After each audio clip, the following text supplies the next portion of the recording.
আসসালামু আলাইকুম রহমতুল্লাহি ওবারাকাতু। শিক্ষা সবার জন্য এর পক্ষ থেকে সবাইকে জানাচ্ছি আন্তরিক শুভেচ্ছা ও অভিনন্দন। আজকে আমি পঞ্চম শ্রেণীর গণিত বইয়ের প্রথম অধ্যায় থেকে বাঘ কি এবং বাঘ সম্পর্কে বিস্তারিত আলোচনা করব।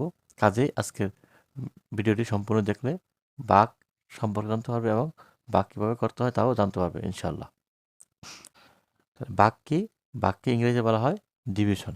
তাহলে আমরা বুঝতে পারলাম বাঘ হচ্ছে ইংরেজিতে বলা হয় ডিভিশন। বাঘ হচ্ছে কোনো একটা সংখ্যা থেকে অন্য একটি সংখ্যা বারবার বিয়োগ করার ফলে যে এক পর্যায়ে সংখ্যাটি শূন্য হয়ে যায়, আর ভাগ করা যায় না। অর্থাৎ কোনো একটা সংখ্যাকে বারবার বিয়োগ করার সংক্ষিপ্ত রূপকে বলা হয় ভাগ। যেমন 20 থেকে 5 বিয়োগ করলাম, তারপর আবার 5 বিয়োগ করলাম, তারপর আবার 5 বিয়োগ করলাম, আবার 5 বিয়োগ করলাম।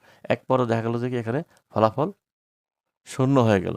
অর্থাৎ 20 থেকে 5 বিয়োগ করলে 15, 15 থেকে 5 বিয়োগ করলে 10, 10 থেকে 5 বিয়োগ করলে 5, 5 থেকে 5 বিয়োগ করলে 0। এখানে আমরা এই 20 থেকে 5 কয়বার বিয়োগ করলাম, কতবার 20 থেকে 5 বাদ দিলাম। তাহলে এই যে আমরা একবার, দুইবার, তিনবার, চারবার, 20 থেকে 4বার 5 বাদ দিলে আমরা শূন্য পাবো। এই যে সংখ্যাটাকে আমরা শূন্য পেলাম, এই শূন্যই পাবো, এই সংখ্যাটাকে আমরা আরও তাড়াতাড়ি করতে পারবো। অর্থাৎ 20কে আমরা যদি 5 দিয়ে ভাগ করি, 4 5 20, তাহলে এখানে আমাদের এই যে 4বার আর বিয়োগ করতে হলো না। অর্থাৎ 4 দিয়ে 5কে 20কে 5 দিয়ে ভাগ করলে 4 5 20। তাহলে এখানে কয়বার বিয়োগ করলাম? 4বার। 20কে 4বার বিয়োগ করলে ফলাফল শূন্য হবে। এই সংখ্যাটা আমরা খুব সহজে করতে পারলাম। এখন আমরা যদি ভাগ করি, তাহলে দেখা যাচ্ছে কি ভাগ করার সময় বা ভাগ করার ক্ষেত্রে 4টি বিষয় চলে আসে। একটি হচ্ছে বাহ্য, ভাজক, ভাগফল ও ভাগশেষ। তাহলে আমরা এখানে যদি এই যে ভাগ করলাম, এখানে আমি একটা ভাগ করে দেখালাম যে এই যে 5কে দিয়া যখন আমরা ভাগ করি, 20কে ভাগ করি, তাহলে দেখা যাচ্ছে 4 5 20। আমরা এখানে 20 লিখলাম, তাহলে হয়ে গেল, সহজে আমরা ফলাফলটা পেয়ে গেলাম।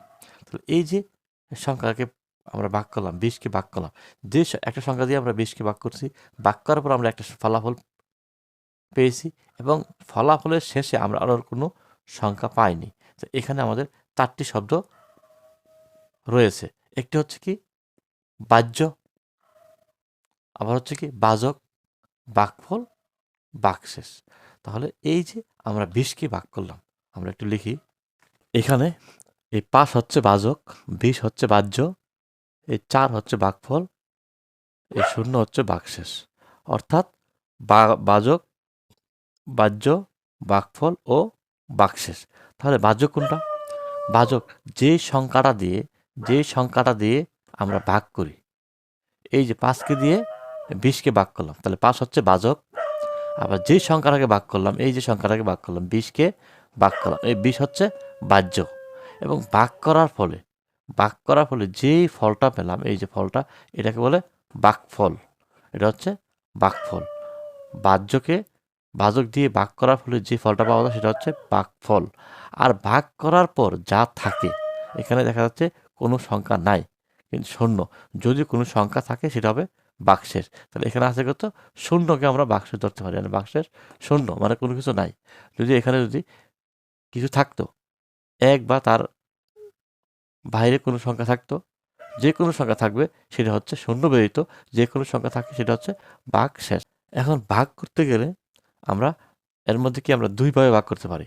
আমাদের এখানে একটা হচ্ছে আন্তর্জাতিক পদ্ধতি। আমরা পঞ্চম শ্রেণীতে যে ভাগটা করবো সেটা হচ্ছে আন্তর্জাতিক পদ্ধতি। আর এখন আমরা যে নিয়মে করলাম ভাগ, এটা হচ্ছে সচরাচর পদ্ধতিতে আমরা ভাগ করি। এই যে ভাগটা হচ্ছে আন্তর্জাতিক পদ্ধতি, এই পদ্ধতিতে আমরা ভাগ করব।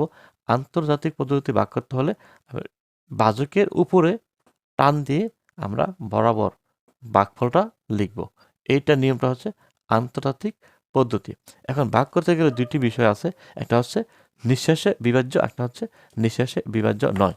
এখন আমরা দেখব যে কোনটা নিঃশেষে বিভাজ্য আর কোনটা নিঃশেষে বিভাজ্য নয়। তাহলে ভাগ 2 প্রকার, একটা হচ্ছে নিঃশেষে বিভাজ্য, আরেকটা হচ্ছে নিঃশেষে বিভাজ্য নয়। তাহলে নিঃশেষে বিভাজ্য কোনটা? যে ভাগ ফলে ভাগশেষের মধ্যে, যে ভাগ অঙ্কের মধ্যে কোনো বাকশেষ থাকে না সেটা হচ্ছে নিঃশেষে বিভাজ্য। এখানে দেখা যাচ্ছে এই যে 20কে 5 দিয়ে ভাগ করা হলে এখানে কোনো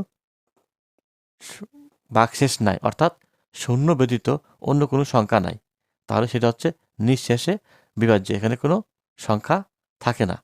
আর যে ভাগাঙ্কে বাকশেষ থাকে, শূন্য ব্যতীত বাকশেষ থাকে, কোনো সংখ্যা থাকে, সেটা হচ্ছে নিঃশেষে বিভাজ্য নয়।